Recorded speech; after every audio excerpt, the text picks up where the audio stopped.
witches. So today I am so excited to talk to you guys about my second favorite holiday on the wheel of the year, and that is Beltane.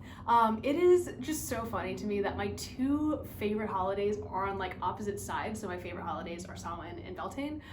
Much like my gods are very different from each other, and I think that's a funny thing. Like I just really like exist in opposites. So I have like a fertility god, Cernunnos, versus like the goddess of war and death, the Morrigan. And then I have Anubis and Bast, also fertility and death, cats and dogs.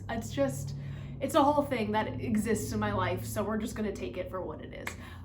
Anyways, enough about me. Let's talk about Beltane. Beltane is also called May Day or Walpurgisnacht. And it is the third holiday on the wheel of the year, if we start the year in 2021, but it is the fifth holiday on the wheel of the year if you are starting like your year on Samhain, which is the Witch's New Year. So Beltane is seen as one of the most sacred Wiccan holidays. So if you're a Wiccan, this is probably going to be the biggest holiday of the year for you. So Beltane is a holiday that is centered all around sex and fertility and celebrating life. If you're pagan and want to get married, pagan weddings are really frequently held on May 1st, Beltane. If you are trying to conceive, if you're trying to start a family, it's a good time to do a fertility ritual, a fertility spell to like aid you in your attempts. And again, I can talk a little bit more about that if you guys would like. So now I want to get into like some of the correspondences that you will often see like associated with Beltane.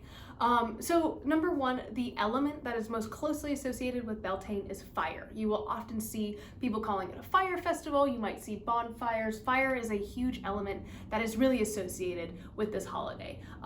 So it's just, if you have a lot of fire like symbolism on your altar for Beltane, that's awesome. Okay, so the colors that are associated with Beltane are light green, light pink, light blue, yellow, red, and brown. So the tools that are most commonly associated with Beltane are the maypole, and this is kind of used more for like group gatherings. Basically, a maypole is a really tall pole that has ribbons that are like either like nailed or something to the top, and they like cascade down, and people will take a ribbon and they'll like dance around the pole and wrap the pole with the ribbons and stuff. You'll often see this at Renaissance fairs if you're not familiar, or in any like medieval movie in which the spring is involved. The broom and the cauldron are also very closely associated with Beltane. So some animals that are associated with Beltane that you might want to add symbols of to your altar are doves, cats, and this means like house cats as well as wild cats, bees, cows, rabbits, and frogs. The crystals that are associated with this holiday are carnelian, rose quartz, amber, emerald, and malachite. So you kind of get that orange, that pink, that red, and that really dark green. The herbs that are associated with Beltane are ash, so like ash trees, cinquefoil, elder, foxglove, frankincense, honeysuckle, ivy, lily of the valley, mint, mugwort, thyme, angelica, lilac, rose, I think I wrote thyme twice, whoops. Any sort of flowering plant is also very like closely associated with Beltane. Let's talk about some deities that are associated with Beltane. One of the first deities that is associated with Beltane is Bast or Bastet, who I work with, as well as Cernunnos. Sometimes I call him Hern, and I work with both of them. So those are both of my like fertility gods that I was talking about. Two different types of fertility, which I think is also very interesting. Like Bast really works with like mothers and like women and like children, whereas I feel like Hern is more of like the virility aspect of fertility and like the earth and like plant magic and stuff like that. But also Aphrodite, Artemis, Flora, Pan, who's another version of like the horned god, Freya, Dionysus, who was often worshipped in these like, I guess orgies called, there's a whole thing, it's called Bacchanalia. You guys might have heard about it. It's basically a festival of wine and sex, which is like very cool to me. It sounds like a lot of fun. You also have Bel, who is the Celtic sun god, and Sol, who is the Norse sun god, who are celebrated on Beltane. You have Ra, who's the Egyptian sun god, who is also associated with this. Any deities who are associated with like the sun or sex, fertility, motherhood, any deities who are divine lovers are also very heavily celebrated on Beltane. So it's all about like love and flowers and very like good vibes. I really like the energy of this holiday. So A lot of pagans celebrate holidays by baking certain foods or making certain meals and having that on their altar as maybe an offering to their god or to share with their family. So some food and drinks that are associated with Beltane are any sort of dairy, so like milk, butter, cheese, etc. Any sort of bread, I love making bread. Any sort of like light fluffy cakes, so like more on like the vanilla lemon side.